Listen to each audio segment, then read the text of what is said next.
Keith, I think before we delve into all this, you've got kind of a sizzle reel that'll give us the basics of Revolt. So if we could cue that up, I think that's a good enough place to start as any. Okay. I'll get comfortable. Yeah.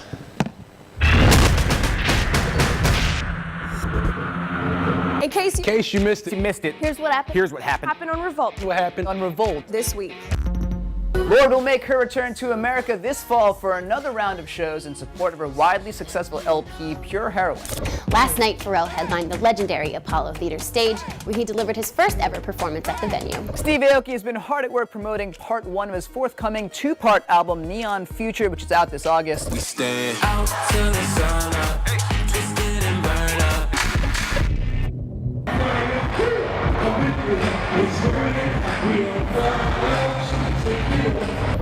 Now that the record has been out, how often do you guys go back and listen to it? Every morning and every evening. That's can't be true. Now this is gonna be an awkward question. What is your workout regimen and what do you eat? You think you sexy, Trey? You want to know if you're gluten-free or not? It motivated me to work out, just being around all them girls. Like, you know, they work out hard. I'm Jasmine Villegas. I'm 20 years old, and this is the true story. It's hard to talk about certain things, and I feel like music is another way of getting through to people.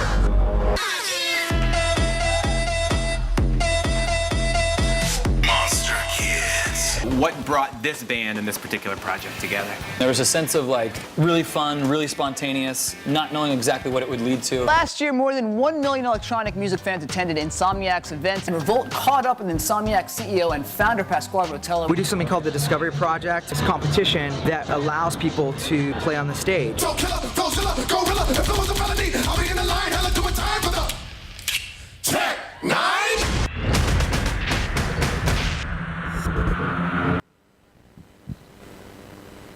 All right. There you go.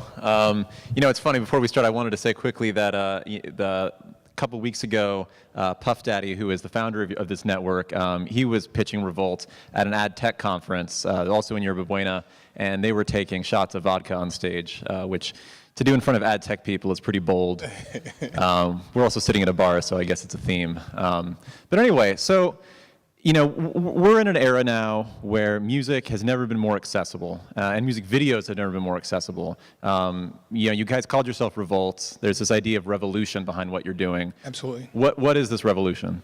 Well, I think some of the challenges that Sean had as an artist when he had developed different albums. The Last Train to Paris was his album right around 2007, 2008. He had difficulty promoting it from the good old days when you used to be able to go on MTV or you go on BET and they would play videos. The networks that traditionally played music have stopped playing music, and they shifted more towards original programming, reality shows, different things like that. But somewhere in there, music got lost. So the revolution was basically to bring music back to television, to try to find a way to make sure that you not only spoke to the young people, but you were able to work with them in their terrain, and that terrain is digital. Make sure you're speaking to them through Twitter, the way you just saw it. You're speaking to them through Instagram, all the different ways to point them to what's hot. So getting the music, you know, there's over 10,000 music apps, and you know, you can get anything you want on Pandora or Spotify or Shazam on down the line. The key thing, though, is determining what's hot, what's fire, you know, and to determine that's what we try to work on. Mm-hmm. And, you know, like you mentioned, you guys are on television. You also have digital distribution platforms, very social media oriented. How important is it still to be on television?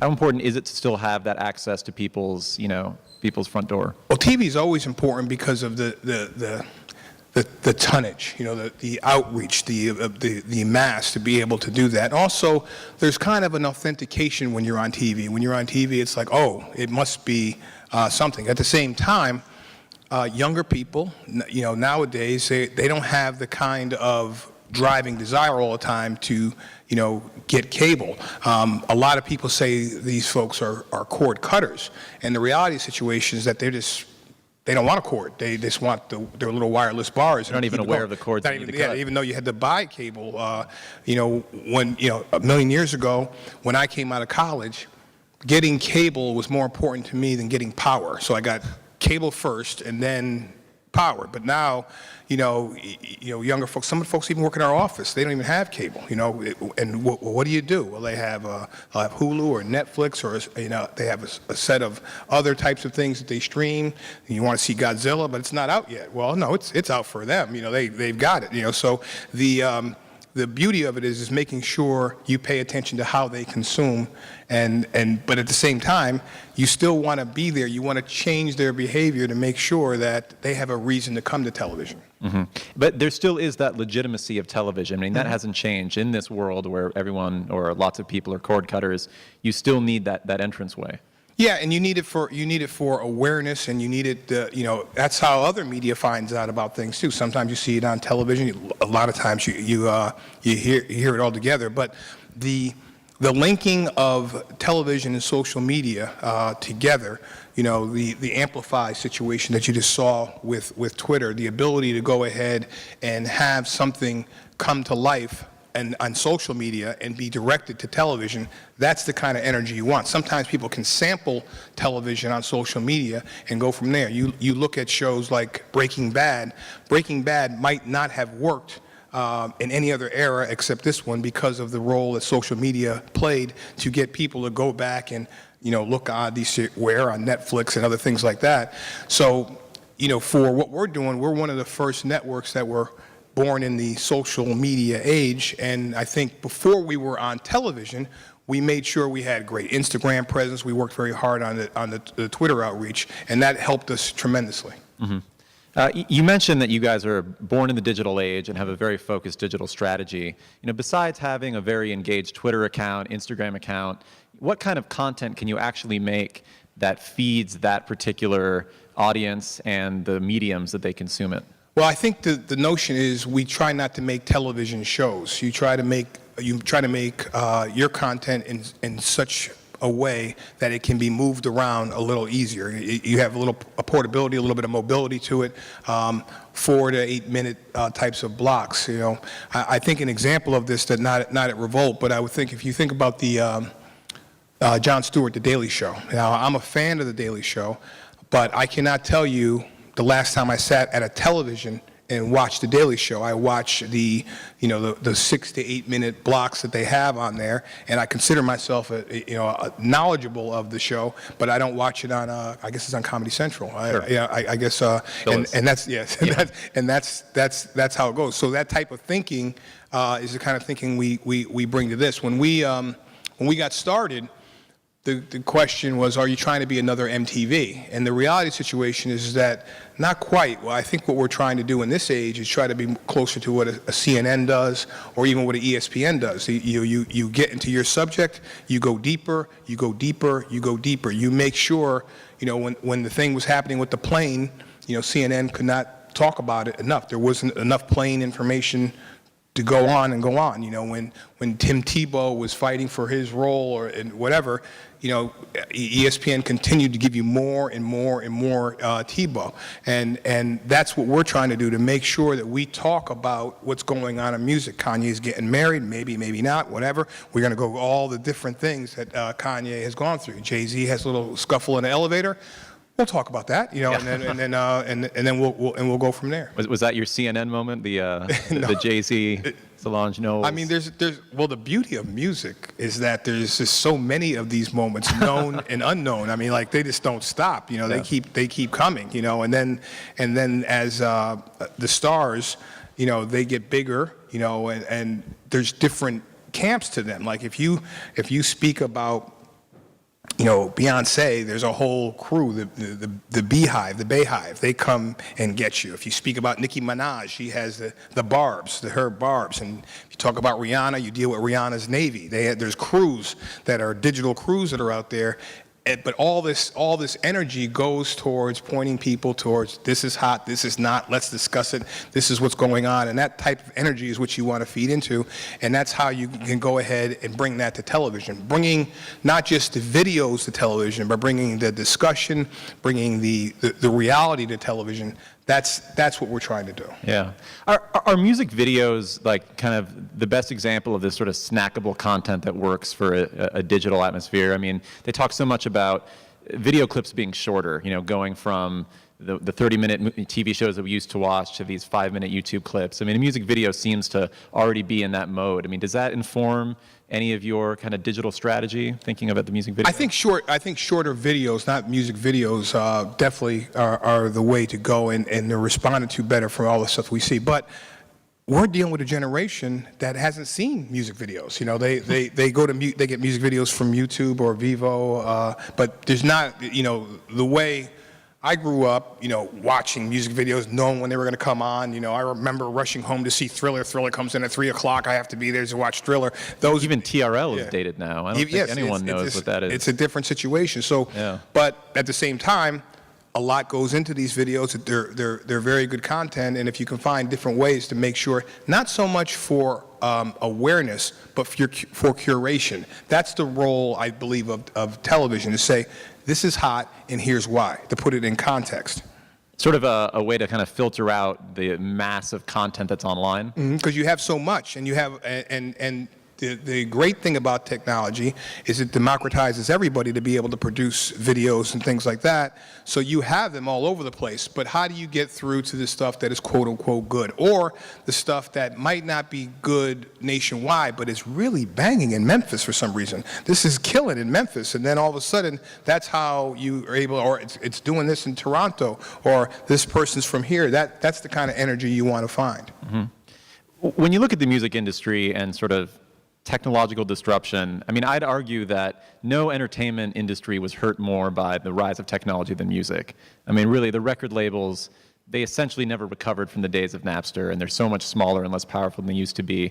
First of all, do you agree with that premise? And has music and the music industry embraced technology more now than they used to from the days of, you know, suing college students for downloading music? I don't think it destroyed the music business. I think there's been a large, huge paradigm shift in how the business goes. The business has gone from an album-based business where you purchase music to one where now you download music, to one where, you know what, you don't even download it, we stream it, you know, so downloads have been constantly going down, physical goods are continuing to go down.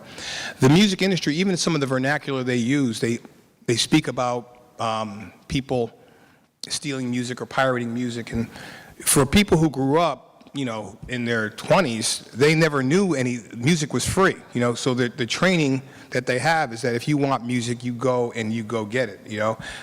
So to go ahead and call them pirates and going back to the days of, it's not a good customer relationship model.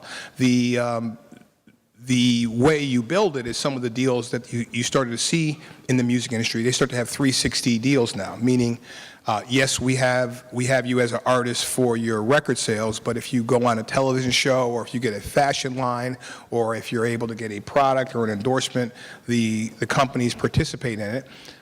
Managers have been resistant to 360 deals. They've been, because they want that money for themselves. So you're seeing a change in it, but the biggest change is that music consumption, for all the discussion about music is dying, music consumption is at an all-time high. It's just consumed in a different way. People are not going up getting CDs and buying physical goods, but they're listening to more music than ever before.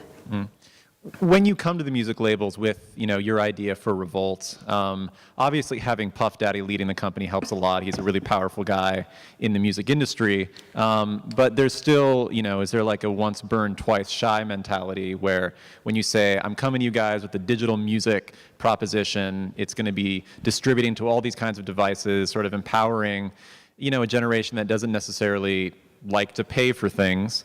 How easy is it to get them on board with a lot of your digital ideas? It's easy because the buying physical goods or buying downloads has changed, you know, and it's been challenged. But concerts are at an all-time high. I could have this wrong, but the Beyonce JayZ On the Run tour is, I think the tickets were average price was over $200, you know. This is when you go out there. So, I mean, they really, and there's some tickets, many tickets, like in New York, a place like that, you know, the average was like up to $400 when you went to the StubHubs and things like that of the world. So the desire for music has just continued to rise. You have more festivals and more music gatherings than you've ever had before. Marketers and people on Madison Avenue have used more music and have found different ways to build it in. So the business is just changing before your eyes. How the traditional record companies participate in it has been different, but music is healthy, very, very healthy, and it's healthy not just for music itself. It's very healthy for social media. If you look at top people, the top followed people on Facebook, on Twitter, on Instagram, most of them, you know, over 75 to 80% are music artists. You know, the Katy Perrys, your Justin Biebers, on down the line, and Rihanna, you know, Beyonce. That's the crew that leads the league, you know. And then they'll have, like, you know, some guy, the president, he'll be on there, and the people like that. But for the most part, the league leaders are the music people. Right. Obama's good, but he's no Bieber. Yeah, he's no Bieber when it comes to Twitter. Yeah. You know, when what does an Apple Beats type deal mean for you? I mean, seeing Beats getting acquired for as much as they did, and kind of, you know, it was a huge brand, especially in the urban community, gets kind of absorbed into this monolithic tech music, you know, company. You know, what does that mean for the music industry, and do you see it affecting what you guys do at all? I mean, it started out, Dr. Dre is a huge person it started out his fame in the urban community, but, you know, to the people who grew up in my generation and, you know, listen to music, we know Dr. Dre as a producer. To younger people nowadays, they know him as the maker of the entrepreneur of these headphones. And when you're in school, in urban or suburban or rural areas, when you walk into a locker room, if you have headphones draped around your neck, they need to have that be on them for authenticity. And the deal that they had with the Apple stores, they had a lot of shelf space in the Apple stores, so that gives you the kind of integration that they needed. So I think it was an intelligent deal for them. And then a couple days after the deal, I'm going to say this wrong, but the thing that you connect to the headphones, instead of going through the power port, instead of going through the headphone connector, it's going to be able to go directly through the headphone jack. Sure. No, there's a day where we're cutting those cords too, yes, right? So a much more rich data experience. And then Beats Music, you know, one of the things that, you know, Apple has to make a decision on is they have a downloading business that's done very well and changed the whole music industry. But what are you going to do about streaming? You know, you have Spotify, that's the big player out there, and you have Pandora and on down the line. So the Beats Music application had good signs of growth, but it's a pretty good mousetrap, you know, and they look at things the way music people look at things. They curate music the way music people curate things. So when you listen to one song, other types of songs pop up, and it begins to learn you and gives you things based on what you do. So I kind of feel that that's not a bad way for them to go ahead and get into that as well. Mm-hmm. You mentioned earlier there are 10,000 music apps out there, give or take a few. As a consumer, you know, how do you go about finding, you know, the right one, you know, for your needs when it's such a large volume? And also, you know, given that you guys are probably in the, you know, the app business too, I don't know if you have a REVOLT app. We do. We do. Yeah, I mean, how do you go about competing in that marketplace and getting, you know, space on people's phones? Well, I'll answer the second question first. Okay. The REVOLT app is made to be a companion to REVOLT, what we do as a media company. So you're getting news and information, and you're pointing to different things. We're working on technology that will allow us to be Switzerland. So whatever music app you have, if you have Pandora, it'll work through us. If you have Spotify, it'll work. If you have Beats Music, it'll work. But that's something that you have to work to develop. You want to make sure you give the people. When people get used to something, they want to stick with it. You don't want to force them to change. As for the other music apps, I think, you know, they are always finding, there's some that are very specific, you know, some like work just for EDM, and they really work on that and they curate that. Others do specific things with lyrics or find different ways to break off of it. And then of course, you have your larger ones. I think our job, for the most part, is to just tell people, here's the music, you know, to try to find, like, here's the music and here's where you can get it. You don't try to get into the vicissitudes of that, because that's almost a whole nother business, you know. Mm-hmm. I kind of want to jump back to the television thing, because I think what you guys have is really interesting. You guys have a carrier deal with Comcast, right? Yes. They carry the channel. But we're also in this era now of over-the-top TV solutions where you can get an app on your Apple TV or Roku and start to stream content directly through that. How important are these gatekeepers in today's day and age, you know, when it comes to getting your content out there? Oh, they're very important. It's a challenge. It's the most significant challenge that you have in launching a business like this. The role, you know, Comcast has been very good to REVOLT, and they've given us a good number of homes in important markets. The deal we have with Time Warner has been exceptional. Time Warner not only helped us in a number of homes, Los Angeles included, they were able to promote, you know, using Sean Combs, and to go ahead, and we got a Super Bowl ad. We got a number of different things that most smaller networks don't have. So yes, there might be a day where everything goes over the top, but you can never ignore your cable partners. You know, your cable partners are your partners, and you've got to find ways to, you have to find ways to show them. And our goal is to say, listen, you need to have us, because as younger people are making decisions about what they want to have in terms of cable, you've got to give them content that they can emotionally relate to. If they can emotionally relate to it, you have a better chance of getting them to sign up. You know, and that's what we have to do. At the same time, to run an enterprise in television responsibly, you have to constantly look at all the different over-the-top options, not to thumb a nose at your cable partners or anything like that, but just to make sure you're reaching people who sometimes never look their head up from their devices, you know, and you want to make sure that you always have the ability, you know, they see something on Twitter, that sounds cool, they press the link, and they are live, and they are in it right there. That's the kind of energy you want to make sure you're taking advantage of. Do you risk alienating your cable partners when you start pursuing over the top? I mean, how do you maintain that balance? You have to have a discussion with them, and also at the same time, most of the investment in over the top and things like that are going to come, and the innovation is going to come from, you know, the Comcast of the world, AT&T and DirecTV.